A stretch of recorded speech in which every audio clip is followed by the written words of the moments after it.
பன்னீர் புர்ஜி எப்படி பண்ணுறோன்னு பார்க்கலாம். பன்னீர் ரொம்ப ஹெல்த்தி ஃபுட்டு, குழந்தைங்களுக்கெல்லாம் ரொம்ப நல்லது. இதில் கால்சியம், புரோட்டீன் அதிகமாக இருக்குது.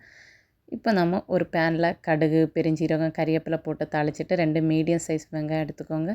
அதோட கொஞ்சம் இஞ்சி பூண்டு பேஸ்ட்டு, சால்ட்டு போட்டு நல்லா குக் பண்ணிடுங்க. இப்போ ஒரு மீடியம் சைஸ் தக்காளி இதோட ஆட் பண்ணலாம். இதெல்லாம் நல்லா குக் ஆனதுக்கப்புறமா இப்போ மசாலா நம்ம ஆட் பண்ணிக்கிறோம்.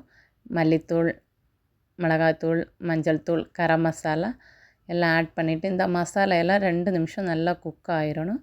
இது குக் ஆனதுக்கப்புறமா இப்போது பன்னீர் ஆட் பண்ணிக்கலாம். நான் இன்றைக்கி 100 கிராம் பன்னீர் எடுத்திருக்கேன். பன்னீர் ஆட் பண்ணதுக்கப்புறமா உங்களுக்கு தேவைப்பட்டால் இது ஆப்ஷனலாக தான் கேப்சியம் ஆட் பண்ணிக்கலாம். நான் இன்றைக்கி க்ரீன் கலர் கேப்சியம் கொஞ்சம் எடுத்திருக்கேன். இதையும் ஆட் பண்ணிவிட்டு இதையெல்லாம் ஒரு 5லேருந்து 10 நிமிஷம் நம்ம குக் பண்ணிடணும். அவ்வளோதான். இப்போது எல்லாம் நல்லா குக் ஆகிடுச்சு. லாஸ்ட்டாக நமக்கு ஃபைனலாட்டு கொஞ்சமாக கொத்தமல்லி, பட்டர் போட்டு ஆஃப் பண்ணிடலாம். இப்போ பன்னீர் புர்ஜி ரெடி ஆகிடுச்சு. இந்த பன்னீர் புர்ஜி சப்பாத்தி, தோசை, ரைஸுக்கு சைட் டிஷ்ஷாக யூஸ் பண்ணிக்கலாம்.